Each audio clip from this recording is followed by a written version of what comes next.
Hello everyone, Razia मशकूर वतन की बात हम वतनों के साथ। आज हमारे साथ हैं इकबाल चंद मल्होत्रा साहब। इनके बारे में मैं सिर्फ इतना ही कहूँगी कि अगर आपको तारीख के बारे में कुछ ऑथेंटिक जानना है तो आप उनसे कंसर्न कीजिए, क्योंकि आपको वो नॉलेज है जो बहुत सारी किताबों में कहीं दब गई है, या अब इतना बहुत ज़्यादा डीप में जाने का लोगों के पास टाइम नहीं है, वो सोचते नहीं हैं, उनको सिर्फ ऊपरी चीज़ें नज़र आती हैं, जो सामने नज़र आया उसको एक्सेप्ट किया और आगे बढ़ गए। तो जो लोग वाकई हकीकत जानना चाहते हैं, they can concern to him.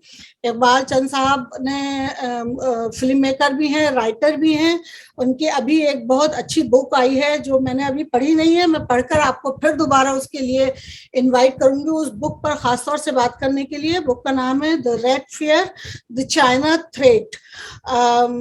It is, उसका नाम बहुत इंटरेस्टेड है और मैं उम्मीद करती हूँ कि इस किताब में वो सारे फैक्ट्स होंगे जिनके बारे में हम बात भी करेंगे और जिनके बारे में शायद बहुत सारी चीजें ताके निसिया पर रख दी गई और उनको भूल गए लोग। आई एम श्योर कि वो चीजें इसमें शामिल होंगी। तो सबसे पहले तो आपका बहुत बहुत खैर मकदम है वतन की बात में Iqbal sahab. Thank you Razia ji, ma'am, thank you for having me and it's a pleasure to be online with all your viewers in North America, Europe, UK, India. बहुत बहुत शुक्रिया आपका टाइम देने के लिए। तो मैं सबसे पहला सवाल आप कश्मीर से ही शुरू करूंगी कि जब से हमारा मुल्क आज़ाद हुआ है उस वक्त से लेके आज तक कश्मीर एक ऐसा मसला है जो कहीं से सुलझता हुआ दिखाई नहीं दे रहा है। जंगें हो रही हैं, अफवाहें आ रही हैं, बहुत कुछ हो रहा है। आप जानते हैं सारी हिस्ट्री। तो कश्मीर की विवाद या जो तनाज़ा है, जो फसाद है, उसकी जड़ क्या है असल में? देखिए, कश्मीर का मसला ये अंग्रेजों ने शुरू किया था और उन्होंने इसलिए शुरू किया था कि सन 1945 में जब ये सेकेंड वर्ल्ड वॉर खत्म हुआ तो उस समय, उसके थोड़े पहले, ये प्रेसिडेंट रूजवेल्ट जो अमेरिका के प्रेसिडेंट थे, उनका इंतकाल हो गया और रूजवेल्ट ने चर्चिल के साथ में, जो प्राइम मिनिस्टर यूके के थे, उनके साथ में एक सीक्रेट प्रोटोकॉल साइन किया था कि वो न्यूक्लियर टेक्नोलॉजी जो बन रही थी उस वक्त अमेरिका में, वो उसके साथ में शेयर करेंगे यूके के साथ। लेकिन उस सीक्रेट प्रोटोकॉल का एक ही कॉपी थी और वो कॉपी जो है वो गायब हो गई किसी कारण से। और जब प्रेसिडेंट ट्रूमन आए सत्ता में तो उनको ये पता नहीं था कि ये प्रोटोकॉल साइन हुआ है और उन्होंने अपने एक सांसद को इनकरेज किया और उन्होंने एक हाइड एक्ट लेके आए जिसके तहत अमेरिका ने ये ऐलान किया कि वो किसी के साथ भी न्यूक्लियर टेक्नोलॉजी शेयर नहीं करेंगे। तो ब्रिटेन के पास न्यूक्लियर टेक्नोलॉजी थी नहीं और ब्रिटेन को ये डर था कि रशिया जो है वो न्यूक्लियर टेक्नोलॉजी पे काबू कर लेगा, उसका बॉम्ब बन जाएगा और उसके जो बॉम्बर्स हैं वो ब्रिटेन को कंप्लीटली उड़ा सकेंगे। अब ये उनके लिए एक एग्जिस्टेंशियल थ्रेट हो गया। तो उन्होंने एक टास्क फोर्स बनाया और उस टास्क फोर्स में एक कैबिनेट 163 जेन कमिटी थी 1947 की, और उन्होंने कहा कि it is imperative for Britain to use every trick in the book to obtain the nuclear technology and build the atom bomb.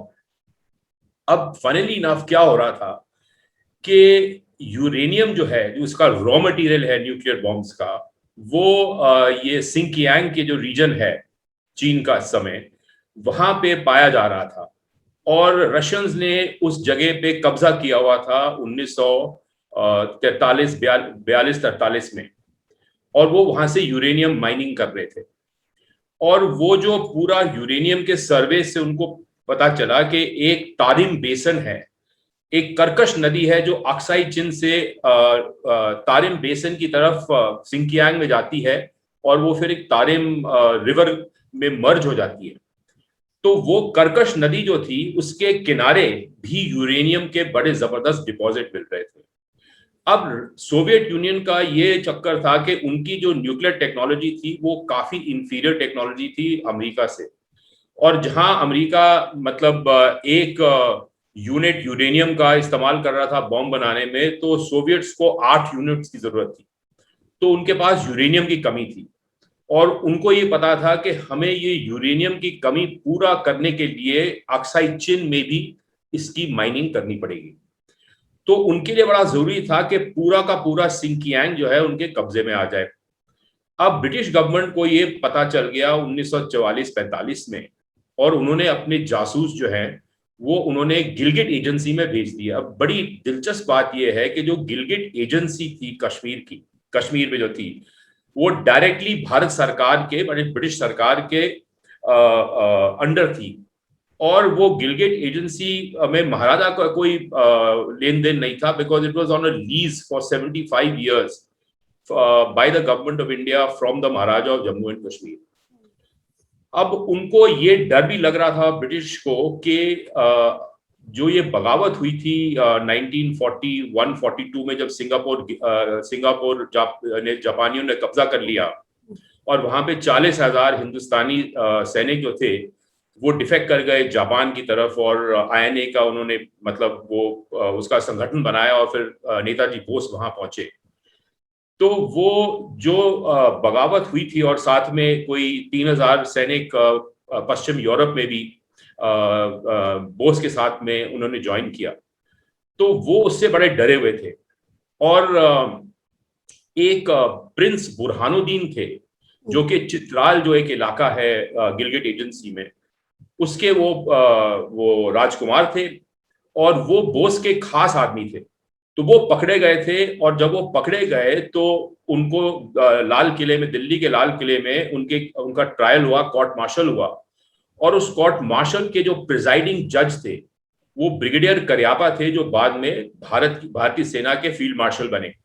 अब उस समय आप ये समझिए कि ब्रिगेडियर करियापा जो थे इंडियंस में से सबसे ज्यादा वफादार सैनिक माने जाते थे ब्रिटिश क्राउन के, मतलब मानने के लिए ही was completely loyal to the British crown.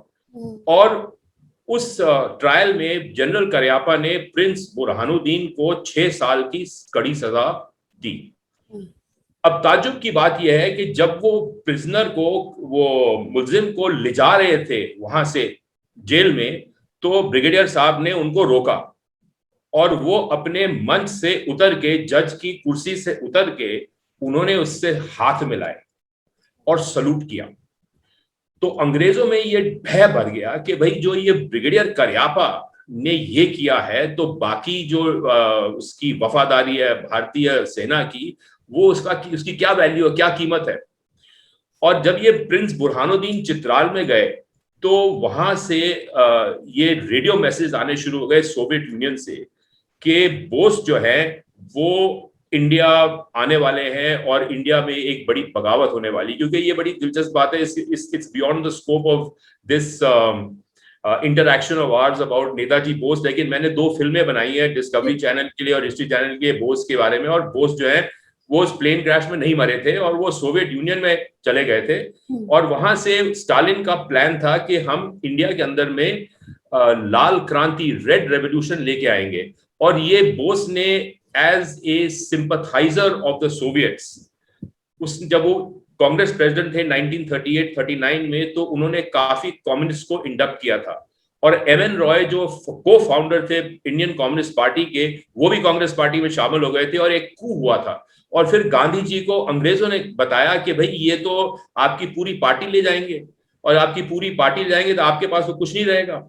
तो फिर गांधी जी ने बोस को मतलब कांग्रेस पार्टी से निकाल दिया। ये भी एक बड़ा दिलचस्प किस्सा है।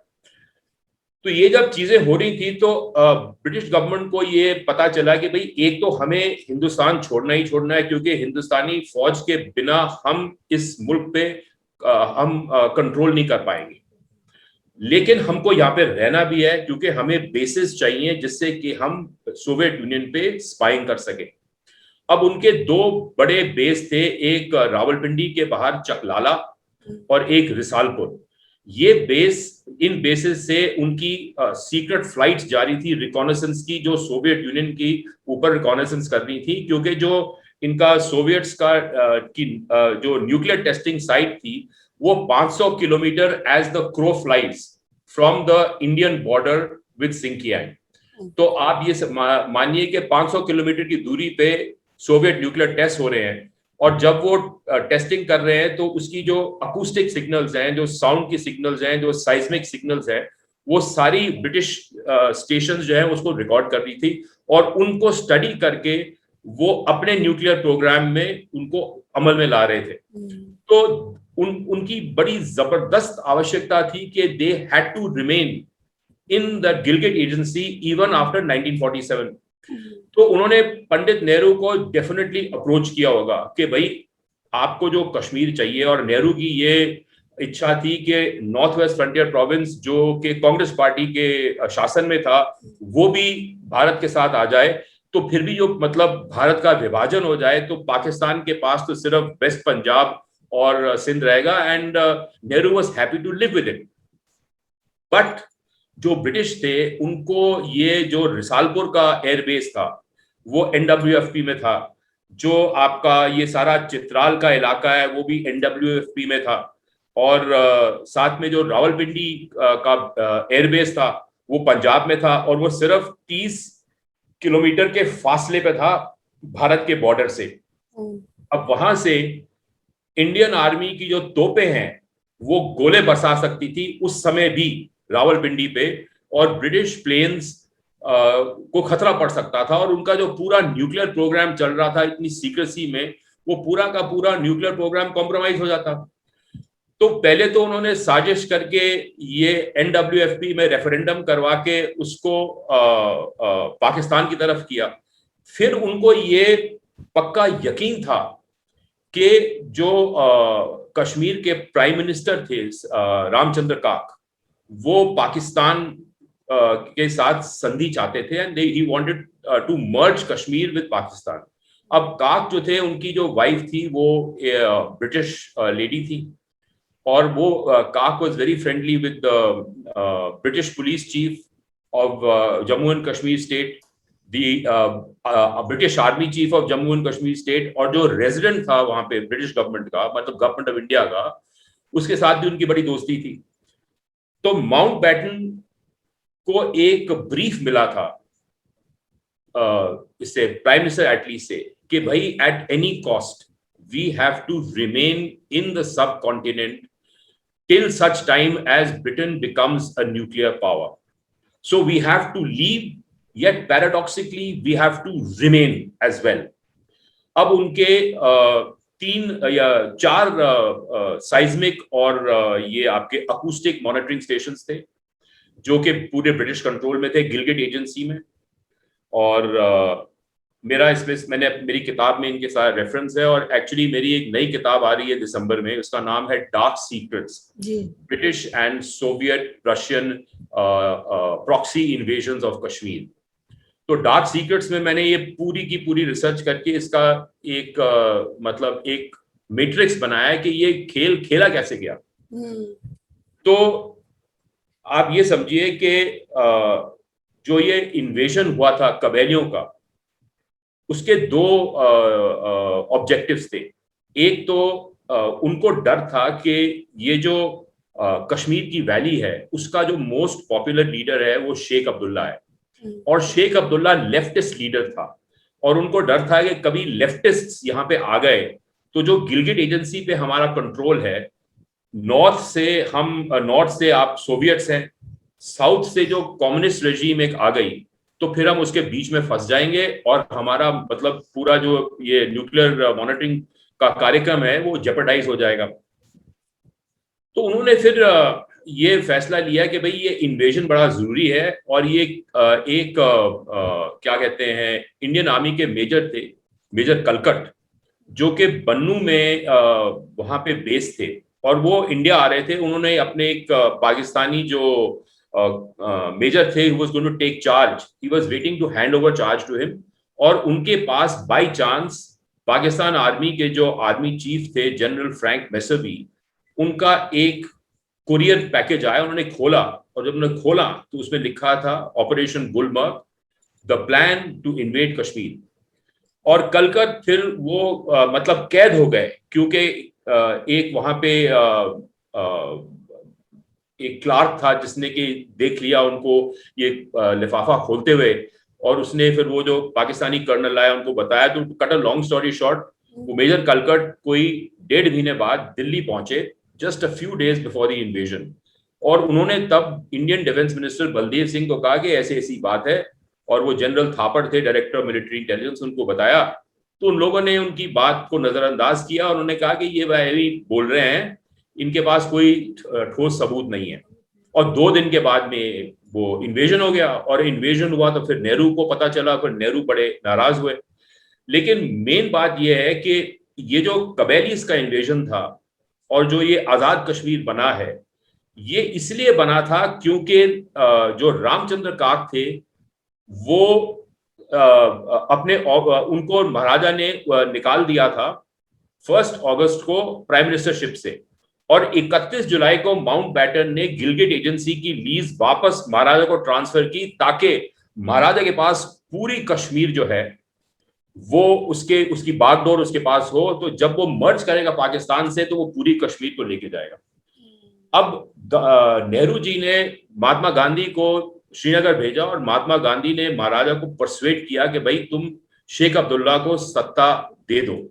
अब शेख अब्दुल्ला जो था, he was one, you see there were 5 ethnicities in Kashmir. एक तो ये आपकी ये मीरपुर की बेल्ट है, मुजफ्फराबाद, जहां पे बेसिकली पंजाबी स्पीकिंग लोग थे।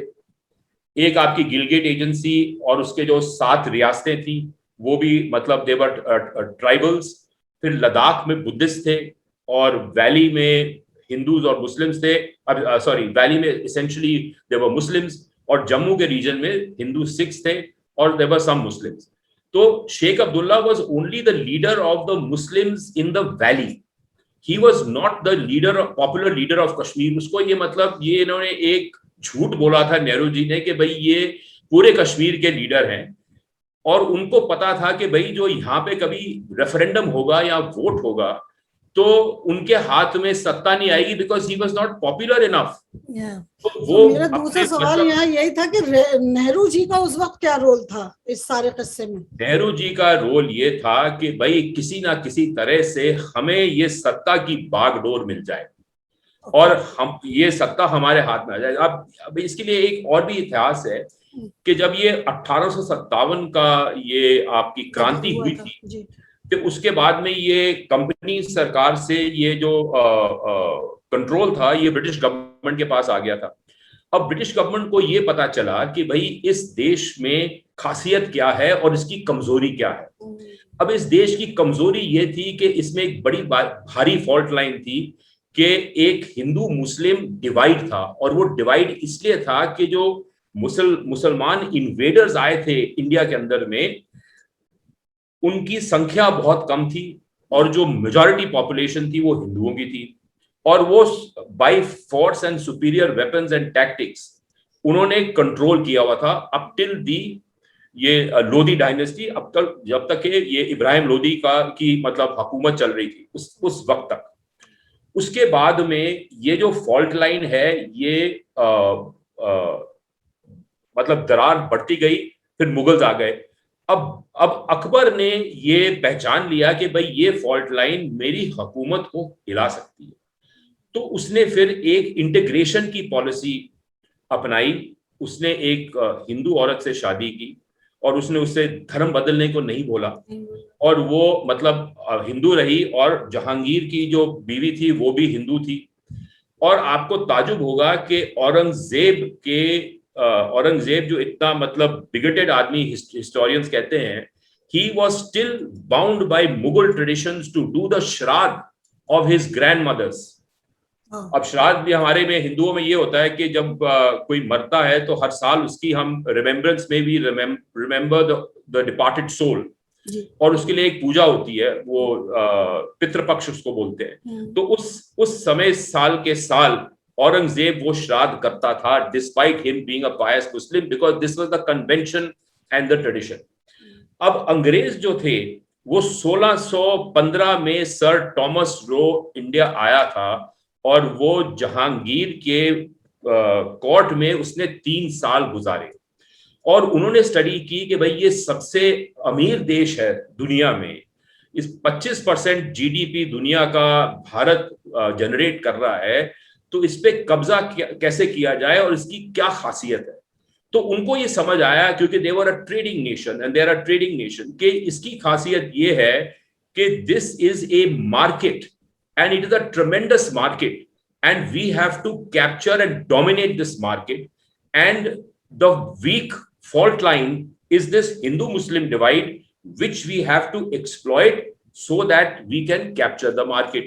अब 1615 से 1757 में जब वो प्लासी की लड़ाई हुई और रॉबर्ट क्लाइव ने फिर अंग्रेजी मतलब हुकूमत की स्थापना की, वहां पे उनको 142 साल लग गए, और वो लगे रहे, मतलब लकीर के फकीर थे वो अंग्रेज के, वो लगे रहे, और उन्होंने फिर ये भारत की बागडोर संभाल ली।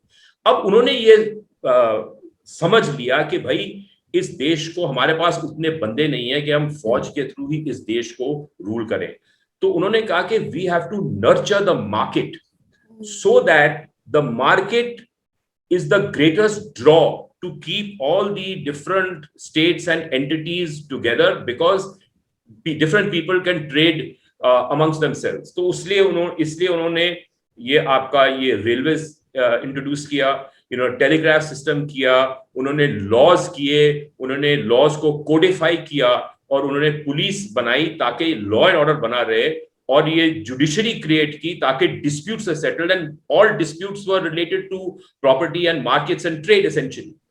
सो this whole system was created. अब ये सिस्टम जो है ये कामयाब हो गया पंजाब में। Now Punjab was the gateway to India. It was the region from where all the invasions had taken place, and Punjabis, I am a Punjabi, my family originally comes from Lahore, and we are a very adaptable race. तो पंजाब में एक trade off बन गया कि भाई जो आपका जो कल्चर है, हमारा पंजाबियों का कल्चर था उस 19th century में, that was predominantly Islamic, but the economic power was with the Hindus and Sikhs. So the Hindus and Sikhs were happy to have an Islamic culture, but provided they had the economic power. अब अंग्रेजों ने कहा यार ये क्या हो गया, ये तो मतलब सिस्टम बड़ा बढ़िया चल रहा है और ये कल को हमें उड़ा देंगे यहां से, क्योंकि महाराजा रंजीत सिंह ने तो पंजाब को इकट्ठा किया था, and without Punjab the conquest of India was meaningless. और उन्होंने साम दाम दंड भेद से पंजाब को काबू कर लिया, और उसके बाद में फिर 1857 में वही पंजाबी सोल्जर्स जिन्होंने ब्रिटिश के खिलाफ लड़ाई की थी, उन्होंने फिर अपने आदमियों के खिलाफ ब्रिटिश की हुकूमत के नीचे वो अपनी जो फ्रीडम की जो फर्स्ट स्ट्रगल था उसको उन्होंने सप्रेस किया। तो फिर अंग्रेजों ने कहा कि भाई अब ये जो बैलेंस है पंजाब में हिंदूज और मुस्लिम का, इसको कैसे तोड़ा जाए। तो they introduce the Punjab land alienation act in 1901, and that said that land has to go to the tiller, and so the Hindus and Sikhs, who were the absentee landlords, they lost their economic power, and therefore they were now finding that जो serfs थे, जो मतलब रैयत थे, the tillers of the land, they were getting the land and they were all Muslims. तो उन्होंने कहा अब लैंड भी मुस्लिम्स के पास है, कल्चर भी मुस्लिम्स का है, तो this is not acceptable to us. And that gave rise to this movement of Hindu identity in the Punjab, led by Lala Lajpat Rai, to assert the Hindu identity. उसी तरह से बंगाल में भी assertiveness of Hindu identity was taking place, because the Hindus were being marginalized by the legal changes brought about by the British. One was the partition of Bengal. So अब क्या हुआ कि ये एक आदमी आया इस गेम के अंदर में। जब ये सारा कुछ हो रहा था तो उस वक्त अंग्रेजों ने कहा कि मुस्लिम्स की एक पार्टी बनेगी और एक हिंदूज की पार्टी बनेगी। मुस्लिम्स की party became the Muslim League, Hindus की party they were hoping it will become the RSS और ऑल इंडिया हिंदू महासभा और a Hindu right wing organisation. अब यहाँ पे गांधी जी आ गए और उन्होंने by adopting certain aspects of Hinduism that appeal to Hindus, trusteeship of property, ban on cow slaughter, उन्होंने उसका जो पॉपुलर बेस था उसको छीन लिया। अब वो आरएसएस का पॉपुलर बेस छीन गया और कांग्रेस पार्टी आ गई बीच में as another player in the game. अब जब ये इंडिया का पार्टीशन हुआ तो जो वो ब्रिटिश राज था, जो एक रेफरी था जो मार्केट को चला रहा था और जो उसको सिक्योरिटी दे रहा था, उसको फंडिंग दे रहा था, उसकी मतलब ट्रांसपोर्टेशन के नीड्स और कम्युनिकेशन के नीड्स, उसके बेसिस पे वो सारे सोशियो इकोनॉमिक रिलेशंस को कंट्रोल कर रहा था, वो कांग्रेस पार्टी ने इनहेरिट कर लिया। तो उन्होंने ब्रिटिश को रिप्लेस किया।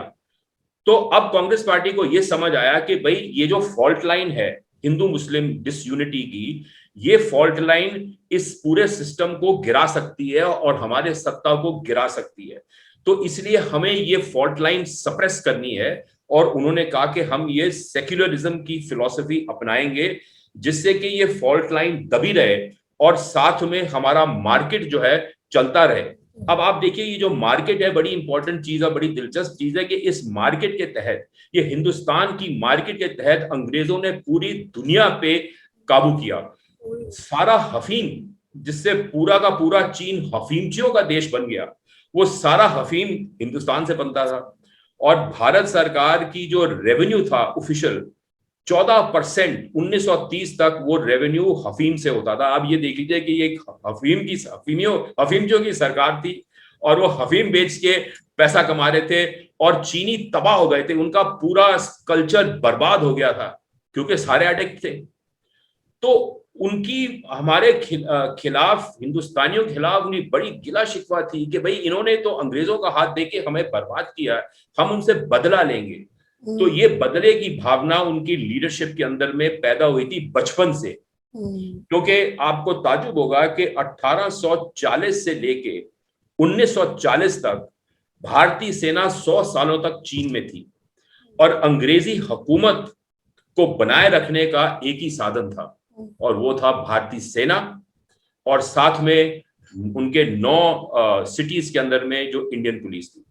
तो अब हम कश्मीर में वापस आ जाते हैं कि कश्मीर आ रही थी उनका इम्पेरेटिव, मैं आपको ये बैकग्राउंड बताना चाह रहा था कि इम्पेरेटिव था कि भाई ये कश्मीर जो है ये हमारे कंट्रोल में, ब्रिटिश के कंट्रोल में रहे ताकि हम अपनी न्यूक्लियर प्रोग्राम को बनाए रखें और हम इस पूरे इसके गेम को कंट्रोल कर सकें।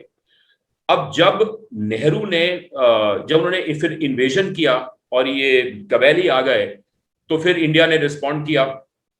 अब ताज्जुब की बात थी कि पाकिस्तान आर्मी के ऑफिसर अंग्रेज, इंडियन आर्मी के ऑफिसर अंग्रेज के साथ लड़े और साथ में माउंटबेटन ने जो इंस्ट्रूमेंट ऑफ एक्सेशन था उसमें इसने एक कंडीशन लगा ली कि this instrument of accession is subject to a referendum. अब आप ये बताइए कि ब्रिटेन की पार्लियामेंट ने जुलाई 1947 में एक बिल पास किया, Indian independence act. In that bill there was no reference to any popular will।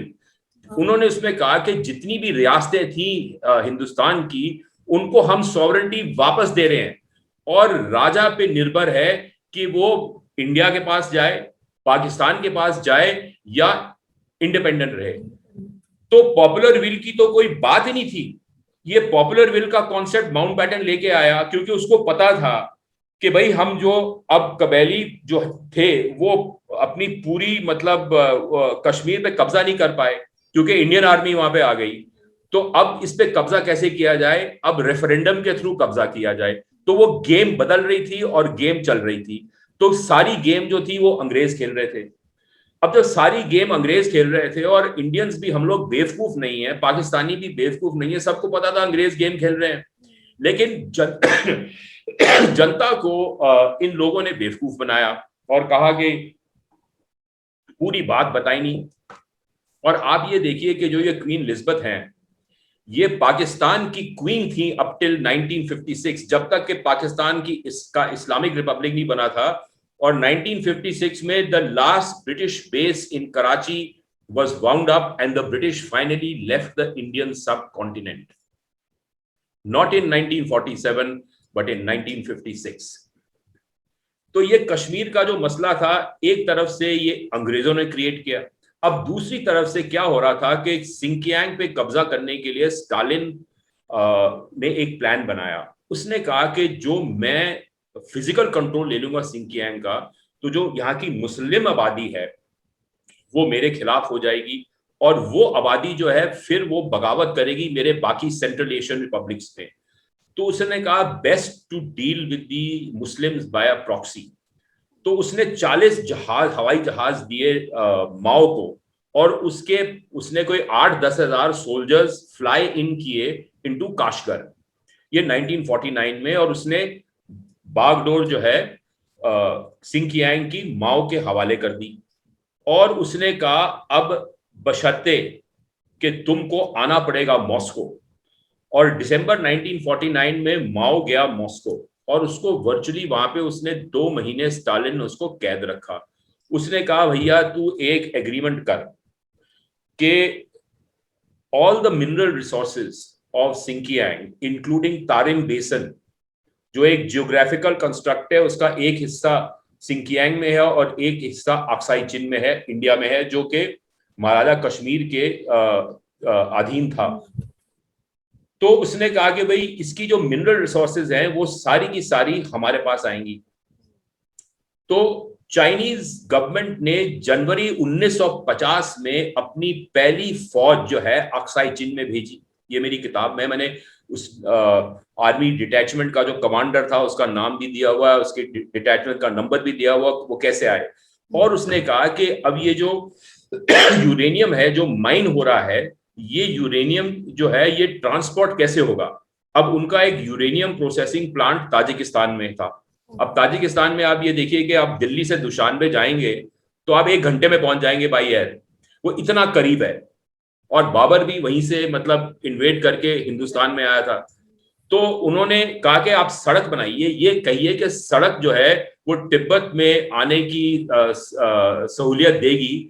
पर हम सब जानते हैं कि वेस्टर्न तिब्बत में तो हार्डली 5% पॉपुलेशन है, सारी पॉपुलेशन तिब्बत की वहां पे लासा में है और ईस्टर्न तिब्बत में है।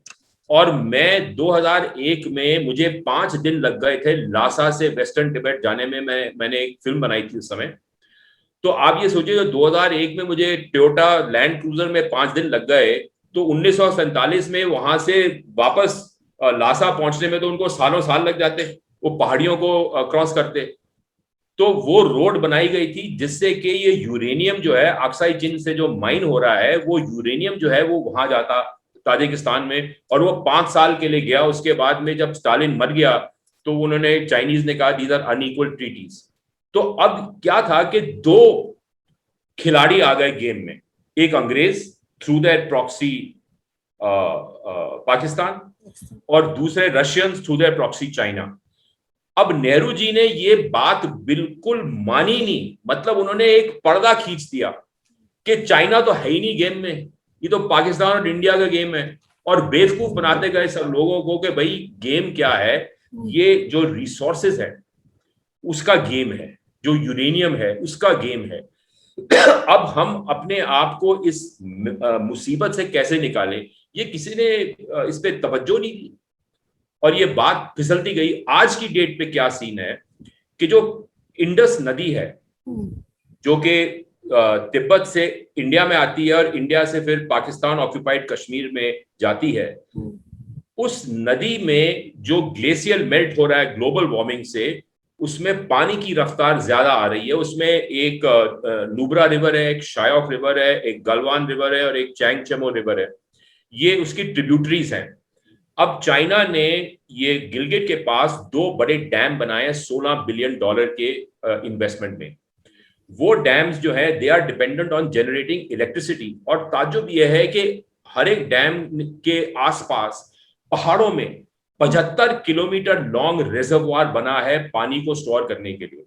अब हर एक बंदा जानता है, it's not rocket science that you build a dam to generate electricity and then you release water for irrigation, but they are storing the water. Now, why are they storing the water? Because in today's date, the most powerful weapon in the world is the microchip, the microprocessor, जो आपका phone चलाता है, जो आपका rocket चलाता है, जो आपकी मिसाइल टारगेट पे भेजता है, जो आपके म्यूजिक सिस्टम चलाता है, वो सारा माइक्रो प्रोसेसर से चलता है। अब अमेरिका ने माइक्रो प्रोसेसर की जो सेल है, high end sale microprocessor की, वो चाइना को बैन देने से बैन कर दिया है, और उसकी मशीनरी भी वहां उनको बेचने के लिए बैन कर दिया। ये ट्रंप ने किया था, और पिछले साल मई में, और बाइडेन ने उसको इस साल में रेटिफाई कर दिया। तो इनके दरमियान ये लड़ाई चल रही है। अब आपको मैं बताऊं कि एक 30 centimetres long microchip wafer needs 10,000 litre of fresh water. अब चाइनीज ने सिंकियांग में काशगर से थोड़ा दूर एक फैक्ट्री बनाई है, which is one of the largest factories in the world to manufacture the raw material to make a microchip. अब it's not rocket science to infer कि वो जो रॉ मटेरियल की फैक्ट्री बनी है, यहाँ पे डैम बना हुआ है पानी इकट्ठा करने के लिए, तो ये पानी जाएगा कहीं बीच में, दरमियान में कोई फैक्ट्री होगी छुपी हुई पहाड़ों के बीच में, जहां पे ये माइक्रोचिप्स बनेंगे। तो अब सवाल ये है कि पानी की लड़ाई है, क्योंकि 30 साल के लिए ये सर्ज ऑफ वाटर जो है ये बहुत ज्यादा है। उसके बाद में ग्लेशियल मेल्ट खत्म हो जाएगा और बाढ़ के बजाय अकाल आ जाएगा। It will be drought in place of flood. So China ये, अब देखिए इंटरेस्टिंग बात यह है कि 1962 में जब चाइना ने इंडिया को इन्वेड किया था, तो उस वक्त अमेरिकन इंडिया के असिस्टेंस पे आए थे। तो अमेरिकनों ने कहा कि एक बार आप लोग ट्राई करिए पाकिस्तान के साथ में ये कश्मीर का मसला सुलझाने के लिए। तो टॉक्स हुई थी भुट्टो के साथ, स्वर्ण सिंह इंडिया का फॉरेन मिनिस्टर था, भुट्टो पाकिस्तान का फॉरेन मिनिस्टर था। और टॉक्स ब्रेक डाउन क्यों हुई? The talks broke down because Bhutto ने कहा कि without Ladakh we are not interested in anything, but we need Ladakh. If you don't give us Ladakh, then you can't solve the Kashmir issue. अब आप ये बताइए कि भारत का विभाजन हुआ था on communal lines. Yeah. In 1962, Ladakh was 95% Buddhist. So how can a 95% Buddhist area be given to 100% Muslim country? अब लद्दाख क्यों चाहते थे वो? क्योंकि जो नदी है इंडस, जो कि मतलब पंजाब और पाकिस्तान का लाइफ ब्लड है, वो वहां से आती है। सो दे वांटेड सिक्योरिटी, क्योंकि जो इंडस वाटर्स ट्रीटी है उसकी जो 5 नदियां, उसमें से 2 इंडिया को आई और 3 पाकिस्तान को चली गई। अब they were still unhappy with what they had, क्योंकि जो चिनाब और झेलम है, they pass through Indian Kashmir into Punjab. और वो ये कहते हैं कि भाई क्या हुआ कि जो मार्केट थी, go back to the market, वो मार्केट इंडिया में है, लेकिन वो मार्केट पाकिस्तान में नहीं रही, क्योंकि जो उसके सोशो इकोनॉमिक रिलेशंस थे, जो उस मार्केट को सपोर्ट करते थे, वो सारे डिस्ट्रॉय हो गए, भंग हो गए, जबकि हिंदू और सिख वेस्ट पंजाब से ईस्ट पंजाब में आ गए। तो वो मार्केट की बुनियाद ही टूट गई और वो मार्केट वहां पे चल ही नहीं पाई। तो वो फॉल्ट लाइन वहां पे वेस्ट पंजाब में एक्सपैंड हो गई। आपने सारे हिंदू और मुस्लिम को बाहर निकाल दिया पार्टीशन में, आपने पाकिस्तान क्रिएट कर दिया, लेकिन आपको ये पता नहीं था कि पाकिस्तान की इकोनॉमिक वायबिलिटी कभी भी नहीं बनेगी, क्योंकि वो जो सदियों की जो रिलेशनशिप्स थी और जो वो ट्रेडिंग नेटवर्क्स थे, जो वो इकोनॉमिक नेटवर्क्स थे, सोशल नेटवर्क्स थे, उन सबको आपने भंग कर दिया। तो रह क्या गया? ये that's very important और बहुत ही एनलाइटिंग है, क्योंकि बहुत सारी चीजें हैं जिसको सिर्फ हिंदू मुस्लिम के बात करके खत्म कर दिया जाता है, फैक्ट्स नहीं बताए जाते हैं या डिस्कस भी नहीं होते हैं। So thank you so much for letting us know. कोई क्वेश्चन ये था कि इस सारे किस्से में उस वक्त आरएसएस या जो हिंदू रक्षा दल थे और ये लोग क्या रोल प्ले कर रहे थे उस वक्त? किस वक्त? जब ये सारा हो रहा था, इंडिया पाकिस्तान का बंटवारा और पानी की लड़ाई है। देखिए, आपको मैंने पहले बताया था कि ये 1901 में जब ये पंजाब लैंड इरिगेशन एक्ट आया, तो the scales were tilted against the Hindus and Sikhs, because they had neither cultural supremacy nor they had economic supremacy. So they were under threat of being marginalized. And they had to resort to their own religious roots. अब देखिए पंजाब में Sikhism क्यों आया? पंजाब में Sikhism इसलिए आया ताकि ये जो रिलीजियस डिवाइड था, जो ये फॉल्ट लाइन था, गुरु नानक जी ने उस फॉल्ट लाइन को मतलब बंद करने की कोशिश की। आप ये देखिए कि पंजाब में up to 1977 east Punjab and west Punjab में गॉड कौन था? गॉड था रब। ना अल्लाह था, ना शिवजी था, ना बाबा नानक था, रब था। और 1977 में जब जनरल जिया आए पाकिस्तान में, उन्होंने भुट्टो को कैद करके मार दिया, तो उन्होंने वो रब को डिस्ट्रॉय कर दिया और रब का नाम मिटा दिया उन्होंने पंजाब से। ये हमारा कॉम्पोजिट कल्चर था। हाँ, वो तो खैर पूरी तरह। तो अब जब आपने वो मतलब डिस्ट्रॉय कर दिया, तो फिर अब रह क्या गया? तो अब आप ये देखिए कि जैसे जैसे मुस्लिम लीग आई to protect the Muslims, RSS was there to protect the Hindus and the Sikhs were there to protect the Hindus. So वो मतलब it was an economic battle. Everybody knew that they had to go.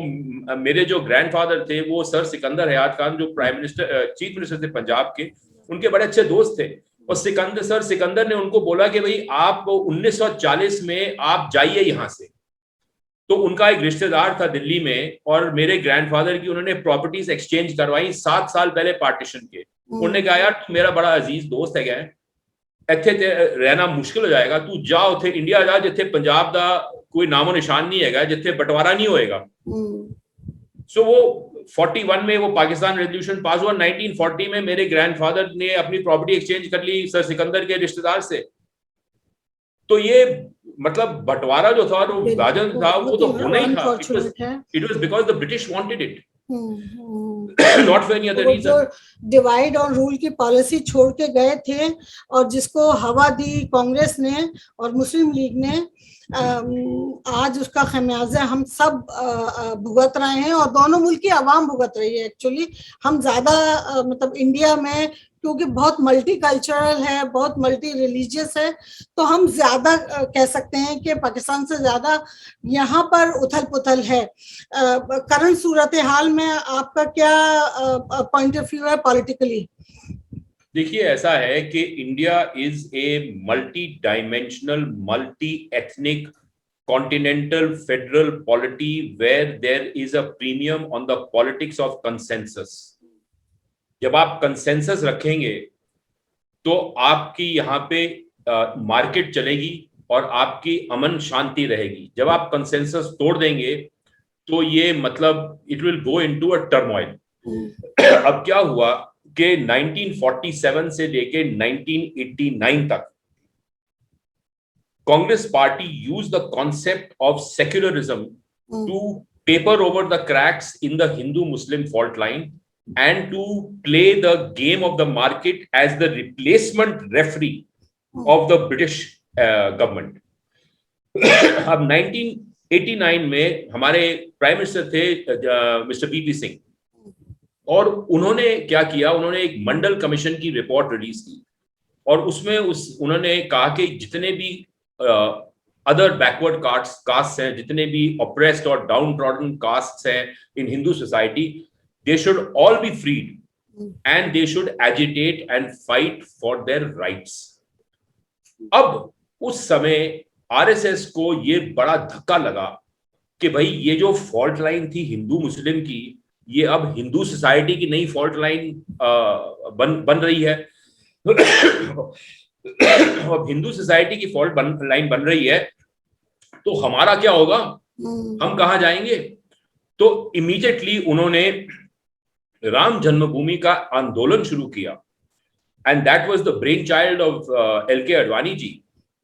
That almost 70 years after Mahatma Gandhi had stolen the popular base of the RSS among the Hindus, he was launched an agitation to recover that popular base. उसके बाद में बाबरी मस्जिद हुआ, उसके बाद में ये सब चीजें हुई, लेकिन साथ साथ 91 में रिफॉर्म्स शुरू हो गए, और रिफॉर्म्स के साथ में इकोनॉमिक प्रोग्रेस बड़ी हो गई, मिडिल क्लास बन गई। और ये 2009 में जब इलेक्शन हुआ था, तो उस वक्त मनमोहन सिंह के image, Manmohan Singh actually was the leader, even though Sonia Gandhi was the leader of the Congress party, but it was on Manmohan Singh's track record that the Congress party got 209 seats. And the future people were saying in 209 के भाई अगली बार तो पूर्ण बहुमत मिलेगा। तो उस वक्त एक प्लान बना कि भाई जो ये सत्ता में रहे तो हम तो खत्म हो जाएंगे, तो इनको डिस्क्रेडिट करो। अब इतनी मतलब होशियारी से ये मनमोहन सिंह की सरकार डिस्क्रेडिट हुई कि वो खत्म हो गई। पर सवाल यह है कि जो मोदी जी है वो आज की डेट में संघर्ष में लगे हुए हैं, वो फॉल्ट लाइन को एक्सपैंड करने के लिए, अपना पॉपुलर बेस जमाने के लिए, and he is unable to devote mind space to figure out कि जो मार्केट है उसको कैसे कंट्रोल किया जाए। अब जब आप अपनी ये मतलब पॉलिटिकल सिक्योरिटी बना रहे हैं और आपकी अपनी कंस्टिट्यूएंसी को मजबूत कर रहे हैं, तो उस पर आप ध्यान नहीं दे पा रहे, तो वो सारा सिस्टम कलैप्स हो रहा है और दिन ब दिन कलैप्स हो रहा है। And unless and until somebody comes in with an overview और develops an overview okay, why did the British come to India, what is the speciality of India that even with such a high rate of interest you can earn a 12% gross margin on sales। ये जो dynamic है Indian economy का, ये जो entrepreneurial skills हैं, ये जो historical relationships हैं, वो हमारी स्ट्रेंथ है। और वो स्ट्रेंथ जो है वो खत्म हो रही है because of this political battle that is being fought to create political constituencies to replace now the Congress after the British, but the replacement has to have the vision that this is a multi-ethnic, multi-dimensional continental federal polity where there's a premium on politics of consensus. What do I as a Punjabi have in common with my Tamil brother or with my Assamese brother? It is the fact that I am free to trade with them. I develop a social relationship on the basis of my economic relationships. But if you don't provide the security for me to trade and you don't make me secure and my wealth and property and life secure, then how will those relationships be developed?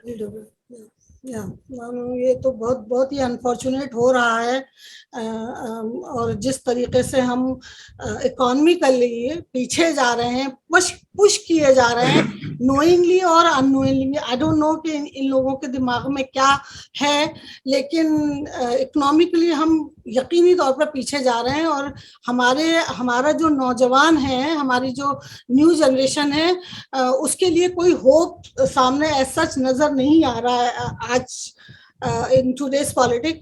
but आपसे मैं एक और ये वाली बात भी जानना चाहूंगी कि इस जो पॉलिटिकल सिचुएशन है, इस पॉलिटिकल सिचुएशन में कहीं ना कहीं जो युवा पिस रहा है उसके बारे में उसकी जो गुस्सा आ रहा है, जो एग्रेशन बढ़ रहा है उसमें, अनएम्प्लॉयमेंट की वजह से या जॉब ना होने की वजह से, या जो उनकी एजुकेशन सिस्टम को पूरा क्रैश कर दिया गया है, और फिर ये कोविड का भी साथ आ गया तो इसने और दोबाला कर दिया मामला को।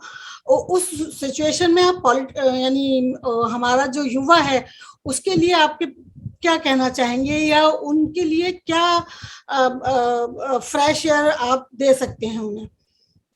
देखिए, मैं तो ये कह रहा हूँ कि ये गवर्नमेंट को, ये इंडियन गवर्नमेंट को ये सोचना चाहिए कि भाई ये जो आक्रोश बढ़ रहा है युवाओं के बीच में, ये कहाँ तक जाएगा, इसके बारे में कोई विचार नहीं कर रहा। अब आप देखिए, ये जो किसान की रैली थी, ये किसान की जो रैली शुरू हुई थी 26 या 28 नवंबर को पिछले साल, ये रैली 3 दिन में खत्म हो जाती, जो ये इनके डिमांड्स मान लेते।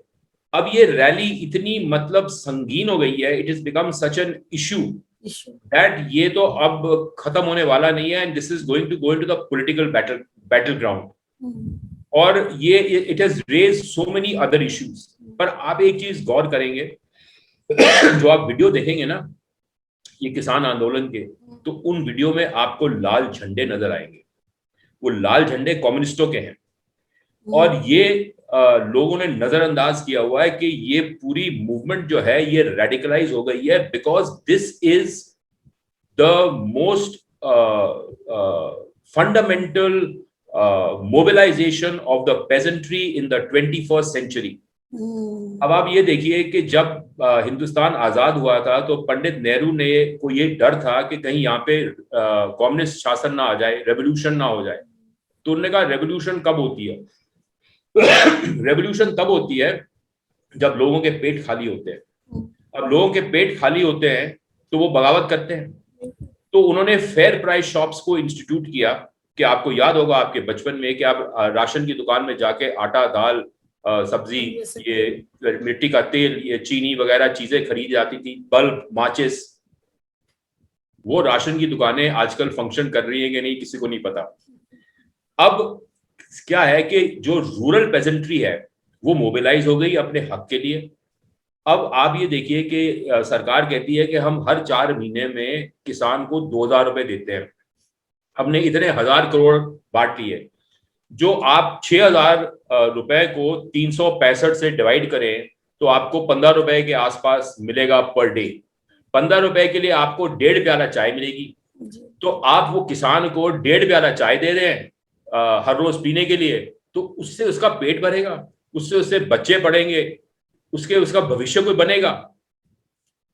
तो अब ये सोचने वाली बात है कि the terms of trade are weighed against the rural sector, और ये रूरल सेक्टर की जो मोबिलाइजेशन हो रही है, this is going to fundamentally change the politics of India. Because ये जो एजिटेशन है ये सड़कों पे आ गई है, और इसमें they have had in western UP, Haryana, Rajasthan, Punjab around 350 महापंचायतें हुई हैं, जिसमें आप एवरेज पे लगा लीजिए कि 40-50 हजार लोग एक महापंचायत में शामिल हुए, आप मल्टीप्लाई कर लीजिए। तो अल्टीमेटली ये जो जनता है ये डिसाइड करने वाली है कि ये जो इकोनॉमिक पाई है, ये इकोनॉमिक पाई कैसे रीडिस्ट्रीब्यूट होगा, और इसको रीडिस्ट्रीब्यूट करने वाला कौन होगा, जिसमें कि हमारा भरोसा है, हमारा इतबार है कि there will be fair play and fair redistribution. अब हमारे यहाँ पे एक इनकी फिलॉसफी है कि भाई ये पेट्रोल को टैक्स करते जाओ। अब ये मनमोहन सिंह के गवर्नमेंट में 9 रुपए का एक्साइज था 1 लीटर पेट्रोल पे। उस वक्त 58 रुपए डॉलर था, आज 75 रुपए डॉलर है और 34 रुपए एक्साइज है 1 लीटर पेट्रोल पे। अब आप ये देखिए 9 रुपए और 34 रुपए, 25 रुपए बढ़ गया। अब petrol and diesel are basic raw materials in the entire production process. So every time you raise the price of petrol goes up, if the rupee goes down or the oil price goes up, the taxation goes up, and incrementally there is an increase, cascading effect, multiplier effect across the economy. Inflation बढ़ रही है।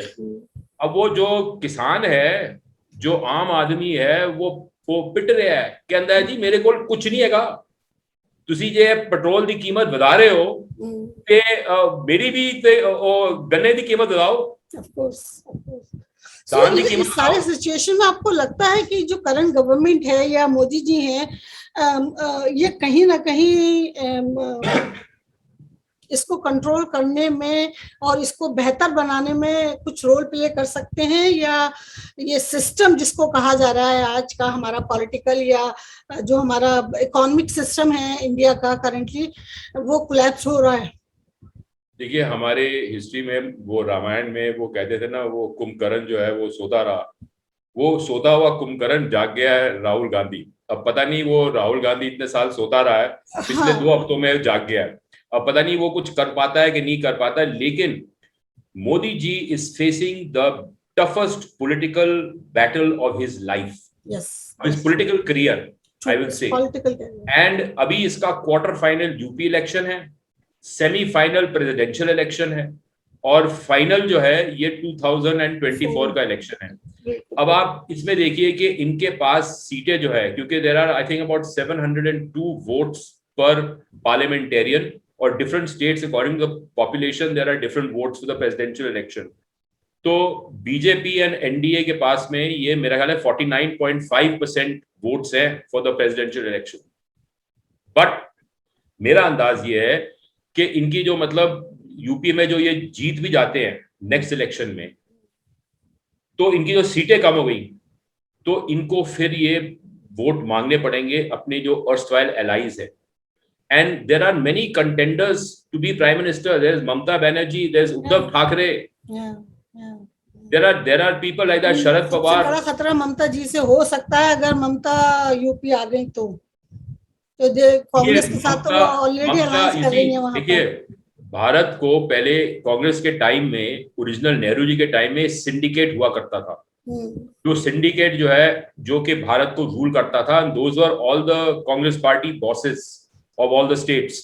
इंदिरा गांधी ने उनके खिलाफ लड़ाई लड़ी और उनको डिस्ट्रॉय किया और वो सत्ता में आ गए. Unitary form of government, and Modi ji is the inheritor of that concept of unitary form of government जो इंदिरा गांधी लेके आई थी. तो अब ये जो पॉलिटिकल बैटल है उसमें पता चलेगा कि ये इसमें कौन जीतता है और कौन हारता है, और अल्टीमेटली जो जनता है वो क्या पोलराइज सोसाइटी चाहती है. बिकॉज अब क्या हो रहा है कि ये जो डिसअफेक्शन है, this has spread to Brahmins. Now in UP Brahmins are 10%, Muslims are 19%, 29% is the big block.